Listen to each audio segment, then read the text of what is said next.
Good things come out of bad things. I suspect you all have a good amount of past data that proves this truth. Good things come out of bad things.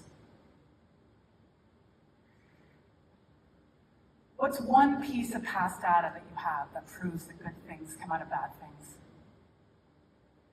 So you can lean on that data to help you trust that at least one gift is hidden in the folds of this hard time that you're going through, and that in some way it'll make sense in the end.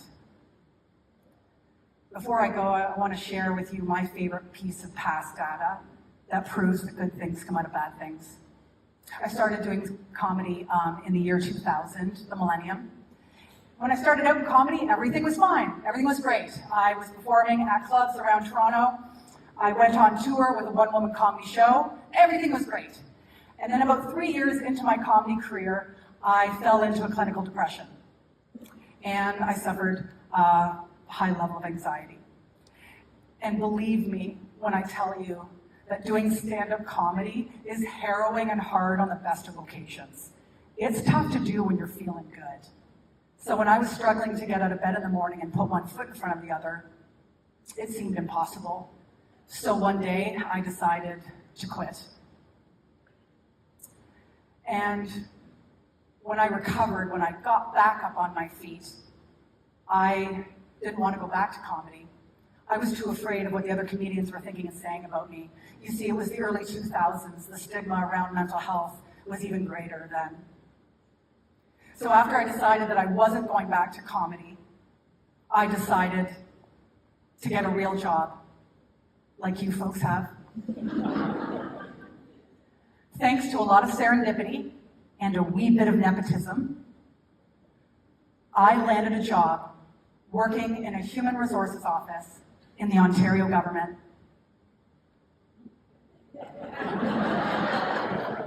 That's right. I went from stand-up comedy to sit-down comedy.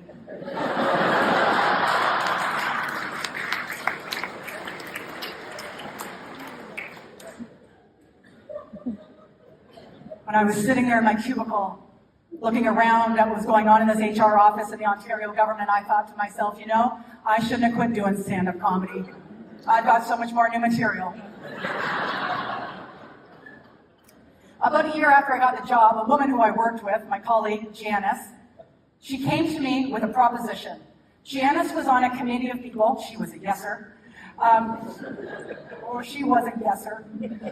She was on a committee of people who were organizing a professional development day for our staff, and the theme of the day was wellness. Janice knew my background. She knew that I used to do stand-up comedy. So Janice came to me that day and asked me if I would create a funny presentation all about wellness and then deliver it at this professional development day. Well, it was a chance to stand on stage again, so I said yes. A few weeks later, I got up at this professional development day and I delivered my funny presentation about wellness. Live well, laugh lots, a crash course in building a healthy workday. So there I am with Janice. It was a smash hit. Everyone loved it. So what happened next was I started to get phone calls and emails from different parts of the Ontario government asking me to come to their event and deliver my funny presentation about wellness. Before I knew it, I was going all around the Ontario government delivering my funny presentation about wellness. When I told my mother what was going on, she said, "Susan, leave it to you to go get a government job," and still managed to go out on tour. Oh, well, the tour has never stopped. 15 years ago, I took the leap of faith. I left that HR job to create and deliver funny presentations about wellness full time. And this work has been the love of my life. I never dreamed, I didn't even know this was a job, but I love this work so much. Being a part of a conference like this is way better than any night at a comedy club. Good things come out of bad things. So when I got sick and I quit comedy, it definitely appeared to be the end of the world, right? I was never going to recover, but it turned out to be a big plot twist. That time in my life was scary, it was messy, it was uncomfortable, but it was also necessary for my growth, my development. Just like in any book, movie, play, it was a time of upheaval that led to personal transformation. It was a crisis point that changed me in the direction of my life. You know, we often think that obstacles in life are getting in the way of the plan, right? That's the story we tell ourselves. The obstacles in life are getting in the way. But the truth is, obstacles are the way. They're rerouting us to where we're supposed to go. So the next time you're dealing with, some big unexpected change or some form of adversity, you're going through something that's scary, messy, and uncomfortable, lean on that past data that you have. Use the golden rule of comedy. When you start getting wrapped up in that story that you're never going to recover, that this is the end of the world, look back on all those plot twists in your life. Use the golden rule of comedy. Focus on what's true. Good things come out of bad things. To help you trust that this hard time in your life will benefit you in at least one way, and in some way make sense in the end. So here are those truths again.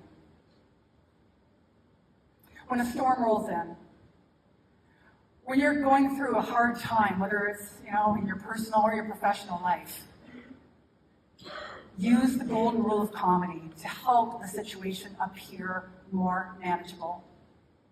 Folks, the thing is with life, you can't avoid the tough stuff, but you can avoid the thinking, the storytelling that makes situations appear much bigger, more difficult, more daunting than they actually are. So when you're going through a hard time, use the golden rule of comedy. And for extra measure, remember me. Because when you think about it, if a girl can go from stand-up comedy to a human resources office in the Ontario government, and it all makes sense in the end, by God, there's hope for us all. Thank you very much for having me today. Thank you so much.